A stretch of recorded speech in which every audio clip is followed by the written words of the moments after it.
Hello everyone, I'm Mamu Minokamo. Nice to meet you all. Today, I'll be introducing a custom communication protocol. When you use standard protocols, the other party already knows what's inside. But with a custom-built protocol, first they can't understand the structure, and when you add AES encryption on top of that, both the structure and content become a complete black box. If you use COM communication, it doesn't even go through the internet. This is truly the starting point of genuinely secure communication. Oh wow, so this channel has finally started putting out videos that nobody's gonna watch, huh? Well, hello there, Seki-san. Now, I wonder about that. Actually, I find real value in creating content that doesn't exist anywhere else. What's more, I've come to realize that videos like this actually tend to be more beneficial than you'd think. Well, these kinds of videos don't get many viewers to begin with, and unless the content is really simple, nobody's gonna watch them anyway. Oh, hi there, old man. In today's video, the security is pretty weak, but I've already created an enhanced version. Plus, this protocol will be useful for people who want to understand communication mechanisms, as well as in research and educational settings. By the way, what does MSP stand for anyway?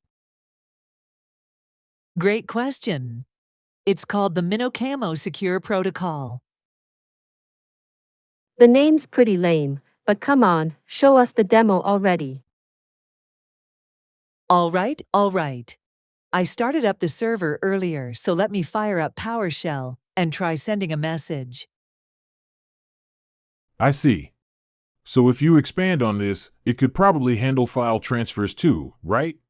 Even if it's not a completely custom protocol, it looks like it could be integrated into applications. MSP has a structure that can handle not only text communication, but also binary data, so it opens up possibilities for file transfers, image data, audio streaming, and more. Heh. Actually, if you combine this with quantum mechanics technology, you can hack without leaving any evidence behind. Yeah, I get it. Move on to the next part already. All right then, let's do a communication test from a different computer next. The setup is really simple. You just need to modify the command to accept communications from anywhere. I see. So to belabor the point, if you integrate this into an app, you could create your own personal communication tool, right? Apple AirDrop and Nintendo Switch would be examples of that. Exactly. You could even create protocols for online multiplayer in your own games. Oh, right. I also need to set up permission for external communications. All right, I'm ready to send from the other computer. The other computer is on the same LAN, and I'm using SSH connection for filming purposes.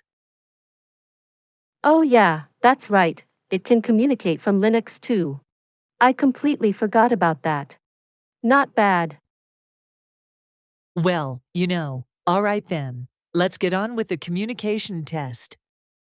Huh? Why is there an error? Oh no, I messed up.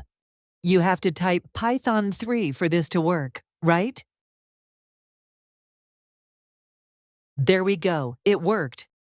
So that wraps up today's introduction to our custom communication protocol.